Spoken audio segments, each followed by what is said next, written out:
La place Saint-Pierre, enveloppée d'un silence recueilli, attendait l'instant solennel. La fumée blanche avait déjà annoncé au monde « Habemus Papam ». Les rideaux écarlates du balcon central frémissaient doucement, présageant la première apparition de Léon XIV. Des milliers de fidèles, les yeux fixés sur la loggia, attendaient avec impatience le nouveau successeur de Pierre. Lorsque, enfin, les rideaux s'ouvrirent, une silhouette imposante se révéla, vêtue des insignes traditionnels du pontificat. Chaque élément de son habit portait des siècles d'histoire et de symbolisme, proclamant sans mots la continuité et le renouveau de la foi catholique. C'était un manifeste visuel de tradition et de foi. Le silence éloquent de la foule reflétait la gravité du moment. La soutane blanche portée par Léon XIV remonte au pape Pie V, qui, après son élection, conserva l'habit blanc de son ordre dominicain. Depuis lors, le blanc est devenu symbole de pureté et de consécration totale à Dieu, représentant la lumière du Christ qui guide l'Église. Ce choix renforce la continuité de la tradition et la sainteté du ministère pétrinien. Par-dessus la soutane, Léon XIV portait la mozzetta rouge bordée d'hermine, une courte cape recouvrant les épaules. Le rouge symbolise le sang des martyrs, tandis que l'hermine représente la dignité et la pureté. Cette combinaison souligne l'engagement du pape envers la vérité de l'Évangile, même au prix du martyre. C'est un rappel visible du poids de la croix pétrine. L'étole dorée, richement brodée, tombait sur ses épaules, signe du munus sacerdotal. Elle représente le joug du Christ que le pape assume en servant comme pasteur universel. L'or indique la royauté du Christ et l'autorité conférée au pape pour enseigner, sanctifier et gouverner. Chaque détail parle de la mission spirituelle qu'il embrasse. À l'annulaire de la main droite brillait l'anneau du pécheur, symbole de la succession apostolique. Cet anneau traditionnellement porté par les papes porte l'image de Saint Pierre péchant, rappelant que le pape est le pécheur d'hommes, appelé à guider les âmes vers le Christ. Après la mort d'un pape, l'anneau est détruit, symbolisant la fin de son pontificat. Suspendue sur la poitrine, la croix pectorale renforce l'identité du pape comme représentant du Christ sur terre. Elle est un rappel constant que son autorité vient du sacrifice de Jésus et qu'il doit porter chaque jour la croix dans son ministère. La croix pectorale est un signe visible de sa mission d'annoncer le mystère de la mort et de la résurrection du Christ. À ses pieds, les souliers rouges complétaient l'ensemble. Historiquement, le rouge symbolise le sang des martyrs et l'amour de Dieu pour l'humanité. Les souliers rouges rappellent que le pape doit être prêt à verser son sang, si nécessaire, pour le bien de l'Église.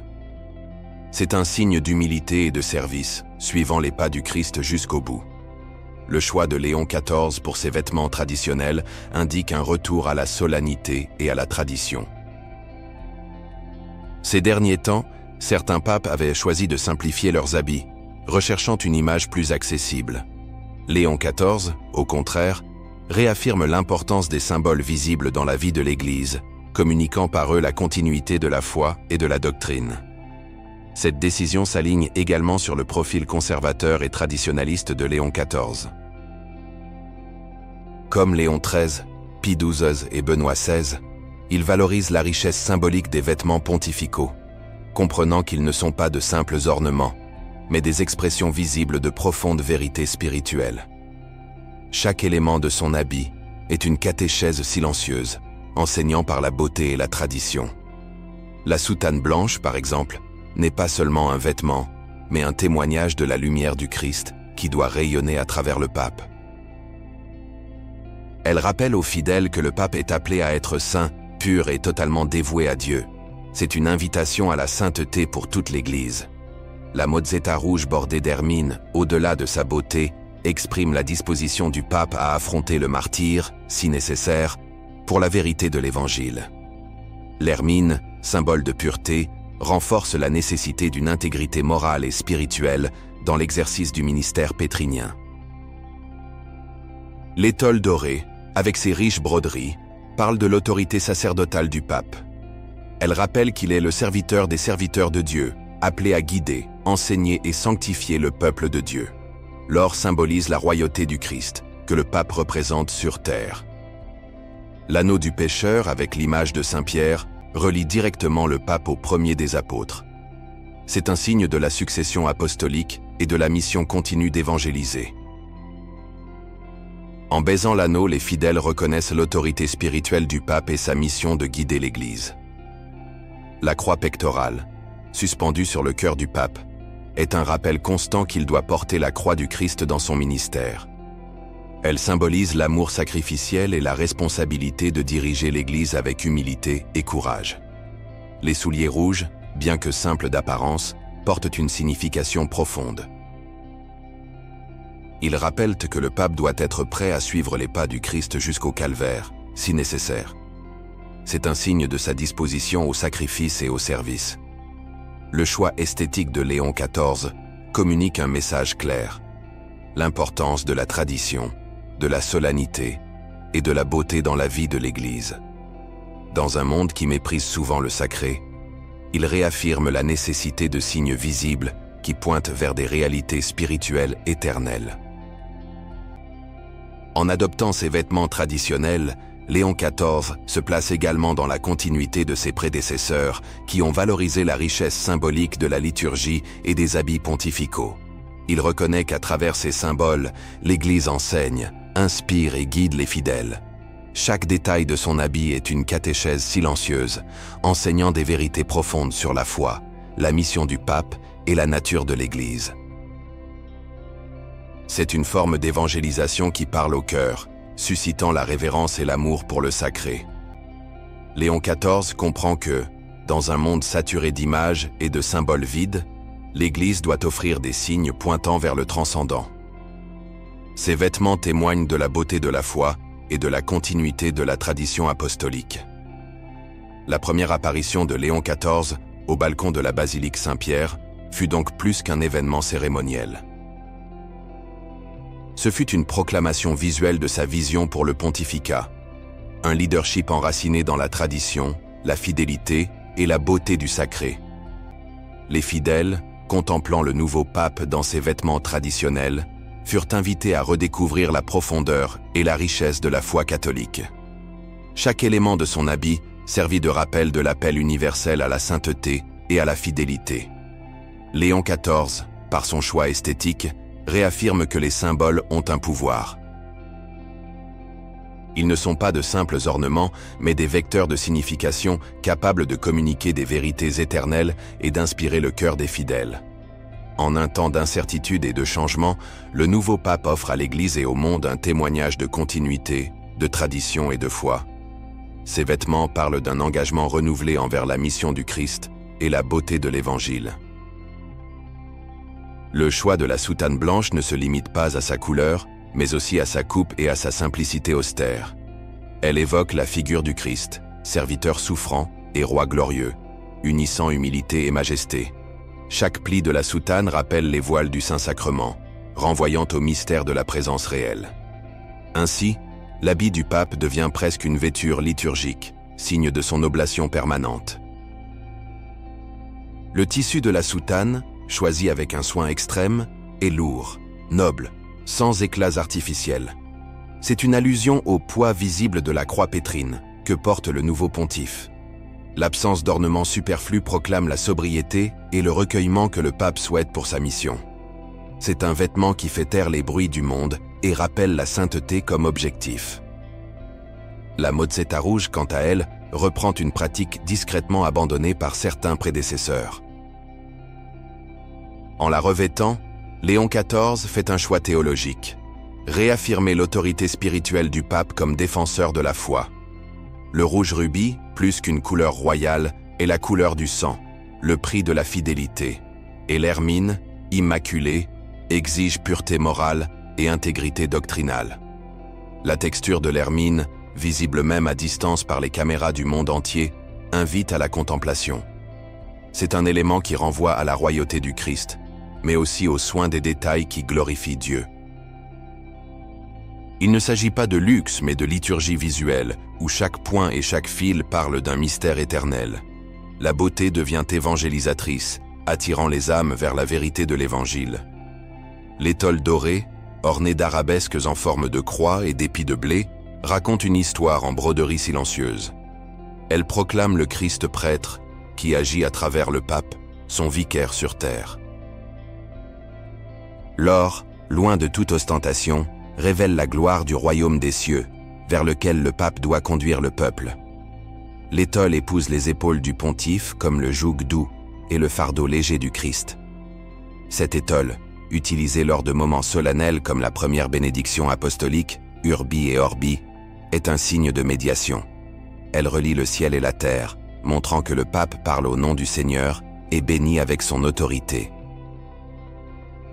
Dans les franges dorées, le symbole des 12 apôtres rappelle la continuité de la mission de l'Église. Ce n'est pas un ornement, mais un sacramental qui communique grâce et devoir. L'anneau du pécheur, exhibé pour la première fois à cet instant solennel, est un joyau chargé d'histoire. Forgé spécialement pour chaque nouveau pape, il symbolise la mission nouvelle reçue par Léon XIV. Le sceau représentant Saint-Pierre lançant ses filets est un appel constant à l'évangélisation.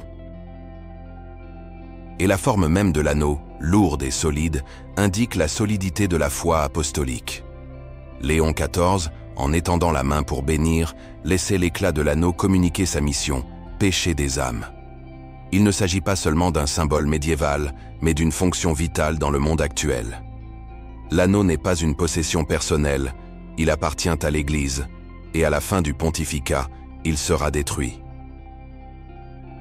Ce geste rappelle la transitoireté des fonctions humaines face à l'éternité de Dieu. La croix pectorale, avec son Christ crucifié, reposait silencieusement sur le cœur du pape. Là, sur sa poitrine, battait l'amour pastoral qui doit imiter celui du Christ jusqu'au sacrifice. Elle est aussi un bouclier spirituel contre les attaques du monde et les tentations du pouvoir. En la voyant, les fidèles se souviennent que le pape est père, pasteur et victime tout à la fois. Le choix d'une croix pectorale riche mais non excessive exprime un équilibre entre dignité et humilité. Elle est faite d'argent doré, sertie de pierres rouges, évoquant le sang du Christ. Ce détail montre que le centre du pontificat n'est pas le pape, mais le Rédempteur. Toute autorité découle de la croix et doit s'y soutenir. Les souliers rouges attirèrent immédiatement l'attention, renouant avec une tradition interrompue. Symbole de courage et de disposition au martyre, ils indiquent que le pape doit marcher sur le sang des apôtres. Le rouge des pieds n'est pas vanité, mais mémoire de la mission, suivre le chemin du Christ jusqu'au bout. Il témoigne que le pape ne marche pas pour lui, mais pour le troupeau. Ses souliers, fabriqués artisanalement, furent modelés selon d'anciennes formes utilisées par des papes comme Pie XII. Le cuir rouge, mat, transmet la sobriété et le sacrifice du ministère pétrinien. Ils ne sont pas conçus pour le confort, mais pour le témoignage. À chaque pas du pontife, les martyrs marchent avec lui. L'impact visuel de cette combinaison de vêtements n'est pas un détail secondaire, mais un message au monde. Léon XIV présente, par le silence des formes et des couleurs, le programme de son pontificat. Un pontificat de continuité, de révérence et de profonde spiritualité. Un appel au retour à l'essentiel, à la vérité et à la sainteté. La liturgie du regard qui se déroule sur la loggia de la basilique résonne comme un sermon muet. Chaque détail parle, diront les fidèles qui comprennent le langage de l'Église. La croix, l'étole, la soutane, tout fait partie d'un discours théologique sans parole. C'est l'éloquence du silence annonçant l'éternité. Léon XIV sait que les symboles façonnent les âmes, et c'est pourquoi il a choisi les anciens, les saints, ceux éprouvés par le temps. Son visage calme, sa posture ferme et ses vêtements parlaient d'une seule voix. Non nova, sed nove. Non pas des choses nouvelles, mais les mêmes de toujours, avec une ferveur renouvelée. Sur la loggia, le pape bénissait la ville et le monde. Mais en même temps, il bénissait la continuité de la tradition, la renaissance de la révérence. Il n'inaugurait pas une ère de rupture, mais de réaffirmation. Et son habit était sa première homélie. Beaucoup virent dans cette image un retour au style de Benoît XVI, qui avait également apprécié les symboles traditionnels. Mais Léon XIV va plus loin. Il les assume non seulement comme goût esthétique, mais comme identité théologique. Son traditionnalisme n'est pas passéisme, mais fidélité. Une fidélité qui s'exprime, oui, dans les détails vestimentaires. La tradition n'est pas quelque chose de mort, mais quelque chose de vivant qui se transmet. Et le pape est le gardien de cette vie, s'en revêtant dans sa propre chair. Lorsqu'il revêt la soutane et la croix, c'est l'Église tout entière qui se revêt avec lui. C'est le corps mystique du Christ qui se présente au monde. Le regard ému de nombreux fidèles sur la place reflétait cela. Ils ne voyaient pas seulement un nouveau pape, mais un signe d'espérance. L'espérance que l'Église se souvienne de sa mission éternelle, et qu'elle avance sûre, guidée par des symboles qui ne passent pas. Quand Léon XIV parla pour la première fois, sa voix résonna entre colonnes et coupoles. Mais bien avant de parler, il avait déjà prêché par ses vêtements. Il avait prêché l'Évangile éternel, avec brocart, croix et souliers rouges. Il avait prêché, avec le silence éloquent de la tradition, le Christ vivant. Ainsi, sa première apparition devint déjà un legs, un manifeste visuel de foi, invitant l'Église à contempler l'invisible à travers le visible. À l'ère de l'image, Léon XIV offrit des icônes, et, avec elles, une promesse. « Je suis avec vous jusqu'à la fin des temps ». Cet après-midi lumineux, où le ciel de Rome se teintait d'un doré sacré, chaque geste de Léon XIV semblait mesuré, contemplé, presque liturgique. Sa façon de se tenir sur la loggia évoquait d'antiques portraits de pontifes ayant marqué l'histoire par leur courage et leur doctrine.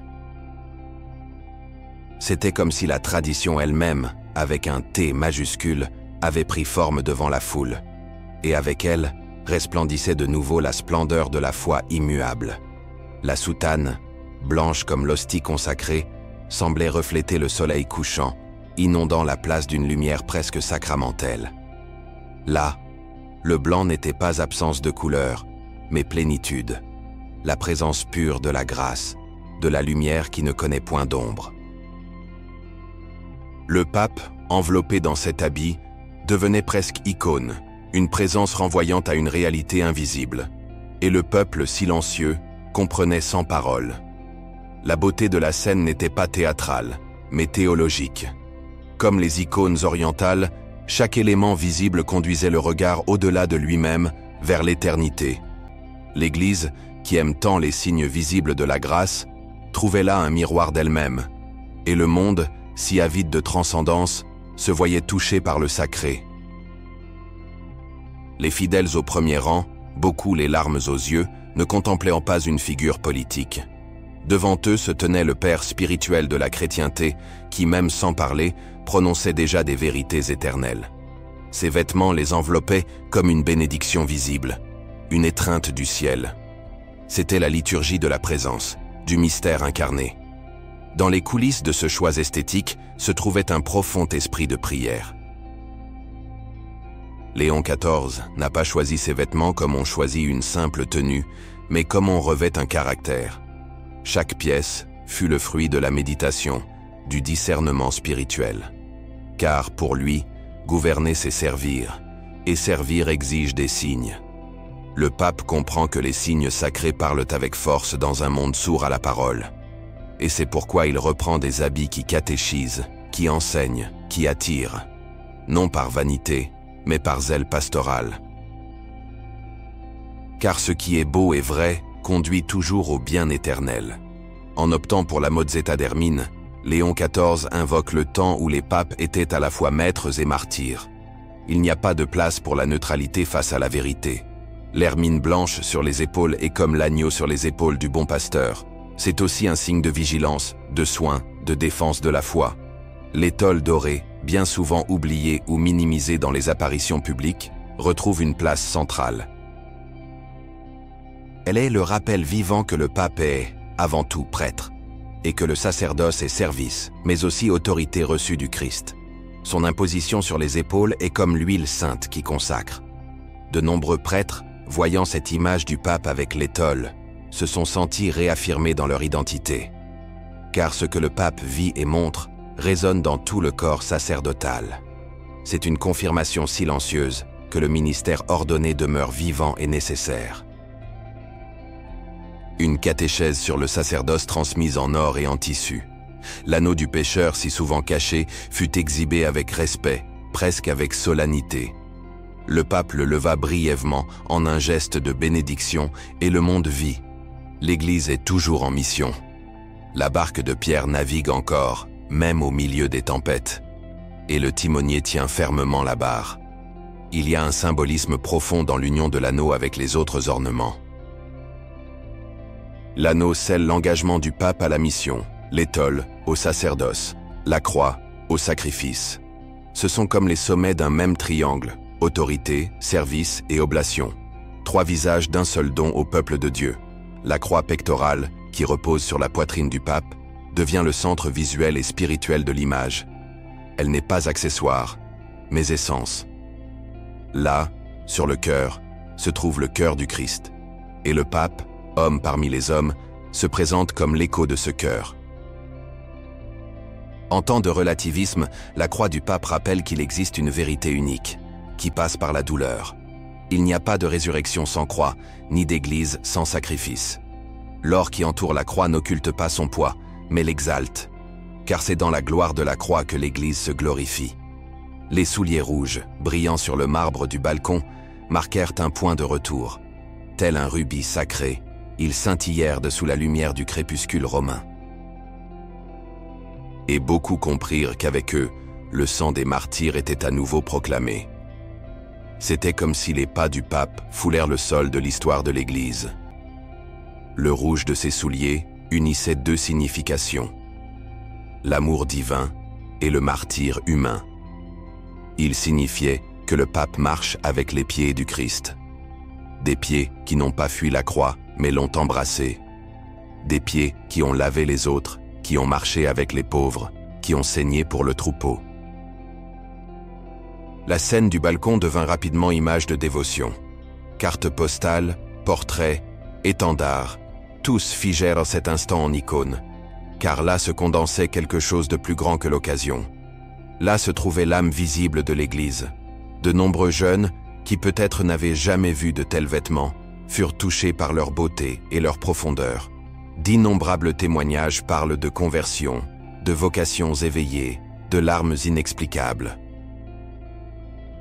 L'image évangélisait parce qu'elle était vraie, et la vérité, montrée avec beauté, convainc toujours. Le pape savait qu'à cet instant, chaque regard comptait. Il savait que la communication n'était pas seulement verbale, mais sacramentelle.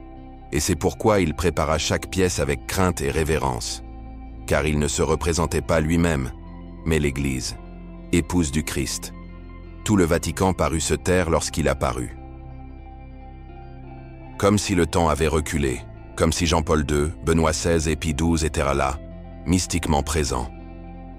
Ce fut un moment de communion entre les temps, entre les saints et les vivants. L'Église, une, sainte et catholique, se fit visible dans ses habits. L'impact de cette première apparition engendra une vague de révérence. Évêques et cardinaux commentèrent la décision du pape comme prophétique. Beaucoup comprirent qu'il ne s'agissait pas de nostalgie, mais d'un signe prophétique. D'un regard tourné vers le haut, vers l'Éternel. Ce n'était pas un retour au passé, mais une ouverture au sacré. Léon XIV montra que la tradition n'est pas prison, mais liberté. Liberté d'être fidèle, d'être authentique, d'être véritablement catholique, et de permettre aux signes de conduire aux réalités qu'ils signifient. La place, auparavant bruyante de murmures et de commentaires, se tut devant le sacré. Des milliers de téléphones portables s'abaissèrent en même temps, en un geste quasi liturgique. Tous voulaient voir, mais aussi contempler, car ils savaient que quelque chose de plus grand que l'homme s'était manifesté.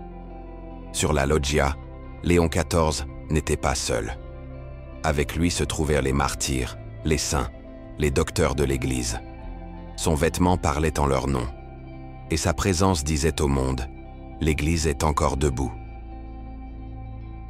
Ainsi, entre le doré de la lumière et le rouge du martyr, naquit un pontificat, avec fermeté, avec foi, avec solennité, avec le poids glorieux de la croix, avec le parfum discret de la tradition, et avec le visage serein d'un père qui bénit. Les cloches de Saint-Pierre sonnèrent longuement, comme en chœur avec les ornements. Le bronze des tours répondait à l'or de l'étole, au blanc de la soutane, au rouge des pieds. C'était l'Église entière, en tous ses sens, qui annonçait le nouveau pasteur, et avec lui, la fidélité inébranlable de Dieu.